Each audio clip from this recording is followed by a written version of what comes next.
नमस्कार, मैं हूं आपके साथ पूर्णिमा मिश्रा। हमारे खास प्रोग्राम क्या कहते हैं नरेंद्र मोदी में आज आपको सुनवाएंगे पीएम मोदी का वो ऐतिहासिक भाषण जो उन्होंने 19 दिसंबर 2013 को कर्नाटक के बेलगाम में दिया। मोदी जी ने अपने भाषण में कहा कि अगर कोई समाज समानुकूल परिवर्तन नहीं करता, शिक्षा को महत्व नहीं देता, तो वो कभी भी प्रगति नहीं कर सकता। और शिक्षा ही सबसे पहला क्षेत्र होता है जो आने वाले युग के बदलाव को भांप सकता है। मतलब समाज जीवन में अलग अलग ज्ञाति बिरादरी में कोई न कोई सामाजिक काम चलते हैं और ज्यादातर समाज का संगठन राजनीतिक गतिविधियों के लिए किया जाता है। समाज को एकत्र करके, समाज का विश्वास जुटा करके राजनीतिक जीवन में प्रगति करने के लिए समाज की भावनाओं को जोड़ करके हिंदुस्तान के हर कोने में प्रयास होते हैं। लेकिन कुछ ऐसे महापुरुष पैदा होते हैं जो बहुत दूर का सोच सकते हैं, और जब वो कार्य आरंभ करते हैं समकालीन लोगों को अंदाज तक नहीं आता है कि ये छोटा सा प्रयास कितनी बड़ी क्रांति का कारण बन जाएगा।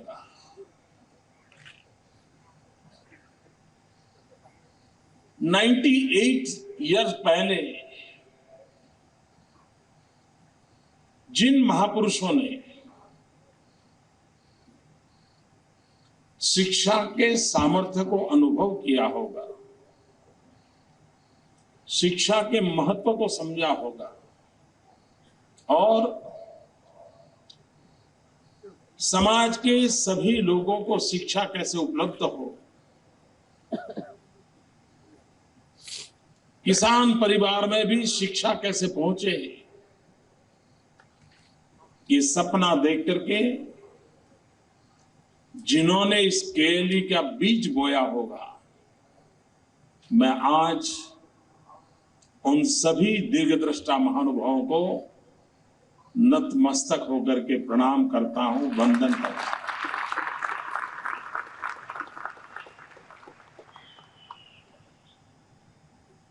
चीन में एक कहावत है कि जो 1 साल का सोचता है वो अनाज बोता है, जो 10 साल का सोचता है वो फलों का पेड़ उगाता है, लेकिन जो पीढ़ियों का सोचता है वो मनुष्य को बोता है। ये केएलई ने, इस सोसाइटी ने मनुष्य बोने का पवित्र काम किया है ताकि शिक्षा और संस्कार के माध्यम से सशक्त व्यक्ति के द्वारा सशक्त समाज और सशक्त राष्ट्र का निर्माण हो और पीढ़ियों तक इसके सुफल मिलते रहे। जब प्रारंभिक समय में इसको प्रारंभ किया होगा, कितनी कठिनाइयां आई होगी। किसी एक संस्था को, एक संगठन को 100 साल करीब करीब चलाना ये छोटा काम नहीं है। कितने उतार चढ़ाव आते होंगे, कितने आरोप प्रत्यारोप होते होंगे, उसके बावजूद भी सबने मिलकर के इस कार्य का निरंतर जो विकास किया है, विस्तार किया है। इसलिए विशेष करके जेएन मेडिकल कॉलेज की गोल्डन जुबिली ईयर पर और इस संस्था के 98 इयर्स की यात्रा पर इस पूरे कालखंड में जिस किसी ने योगदान दिया है वे सभी अभिनंदन के अधिकारी हैं। बेलगांव शिक्षा के कारण और विशेषकर से केएलई सोसाइटी के कारण एक प्रकार से लघु भारत बन गया है। हिंदुस्तान के हर कोने से, हर भाषा भाषी, हर खान पान वाले विद्यार्थी पिछले 5-6 दशक से बेलगांव आते रहे हैं और इसके कारण ये बेलगांव का शिक्षा धाम, ये सरस्वती का धाम न सिर्फ बेलगांव का, न सिर्फ कर्नाटक का, लेकिन पूरे हिंदुस्तान में अपनी पहचान बना चुका है, एक आस्था का निर्माण कर चुका है। किसी भी समाज को अगर आगे बढ़ना है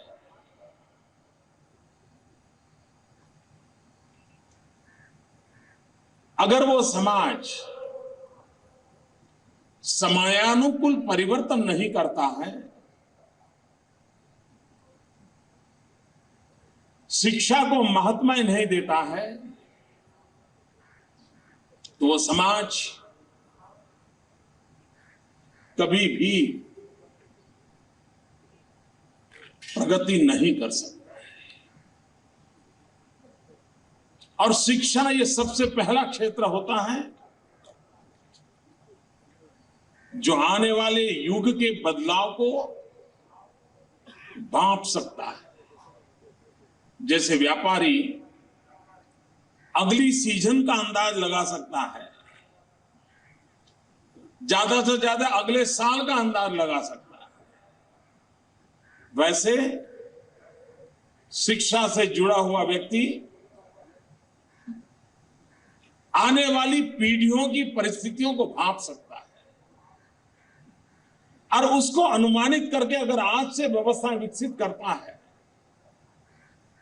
तो परिवर्तन का बहुत बड़ा कारण बन जाता है। चीन में अंग्रेजी भाषा की कोई शुरुआत ही नहीं हुई थी। जब दुनिया इंफॉर्मेशन टेक्नोलॉजी की ओर चल पड़ी, ग्लोबल इकोनॉमी का एरा शुरू हुआ, तो चाइना को लगा कि वहां पर प्राइमरी स्कूल से ही बच्चों को अंग्रेजी सिखाना पड़ेगा, उनको आईटी प्रोफेशन में लाना है, क्योंकि दुनिया में अगर टिकना है और बहुत ही कम समय में उन्होंने अपनी परंपराओं को संभालते हुए अपने आप को स्थिति में जोड़ दिया। एक समय ऐसा था, आज से 30 साल पहले चाइना की कोई यूनिवर्सिटी विश्व में जानी नहीं जाती थी। 30 साल के भीतर भीतर दुनिया की टॉप मोस्ट यूनिवर्सिटीज में उन्होंने अपनी 10 यूनिवर्सिटी को खड़ा करके रख दिया। सरकार कोई भी हो, उस सरकार के मन में एक जिजीविषा होनी चाहिए, एक महत्वाकांक्षा होनी चाहिए कि हमारा देश भी शिक्षा के क्षेत्र में दुनिया में अपना नाम रोशन क्यों न करे। और हम वो लोग हैं जो ज्ञान के उपासक रहे। विश्व में यूनिवर्सिटी की जो कल्पना है उसकी उम्र करीब करीब 2800 हुई है। 2800 साल का लंबा इतिहास यूनिवर्सिटी एजुकेशन का है। और हमारे ही देश में कभी नालंदा, तक्षशिला, वल्लभी, ये यूनिवर्सिटीज ने पूरे विश्व में अपना लोहा जमाया था। 2800 साल में से 1600 साल इस ज्ञान की दुनिया में भारत का रुतबा रहा था। दुनिया के वल्लभी उस जमाने में गुजरात का हिस्सा समुद्री तट पे 80 देशों के स्टूडेंट सदियों पहले वहां पढ़ते थे। लेकिन गुलामी के कालखंड में हम हमारी वो विधा खो चुके और एक प्रकार से जैसे हम आश्रित बन गए। लेकिन आजादी के तुरंत बाद ऐसे इस क्षेत्र पर ध्यान केंद्रित किया गया होता, बल प्रदान किया गया होता, तो हो सकता है 50 साल की आजादी के कालखंड के भीतर भीतर हम विश्व में एक ज्ञान के क्षेत्र में एक बड़ी शक्ति बनकर के उभरते। दुनिया कहती है कि 21वीं सदी हिंदुस्तान की सदी है। विश्व ने जब जब ज्ञान युग के अंदर प्रवेश किया, हर बार भारत ने उसका नेतृत्व किया। 21वीं सदी ज्ञान की सदी है। ज्ञान के क्षेत्र में अप्रतिम रिवॉल्यूशन का कालखंड हम अपनी सामने आंखों के सामने देखने वाले हैं। और हम सदियों से ऋषियों और मुनियों के जमाने से ज्ञान के उपासक रहे। आधुनिक विज्ञान का स्वीकार करते हुए, आधुनिक टेक्नोलॉजी का स्वीकार करते हुए आने वाली शताब्दी में हम दुनिया को क्या दे सकते हैं? अगर उन सपनों को लेकर के हम हमारे शिक्षा धामों को, हमारी यूनिवर्सिटीज को, हमारी शिक्षा व्यवस्थाओं को और सीमित दायरे में नहीं, एक ग्लोबल विजन के साथ हमें विकसित करना होगा और विश्व के साथ ताल मिलाते हुए शिक्षा के सहारे हमने नई ऊंचाइयों को पार करने का प्रयास करना होगा। मित्रों, आज देश में हेल्थ ये सेक्टर एक प्रकार से सबसे बड़ी चिंता का कारण बन चुका है। बीमारियां बढ़ती चली जा रही है, बीमार बढ़ते चले जा रहे हैं। जितने अनुपात में डॉक्टरों की जरूरत हो, डॉक्टर उपलब्ध नहीं है।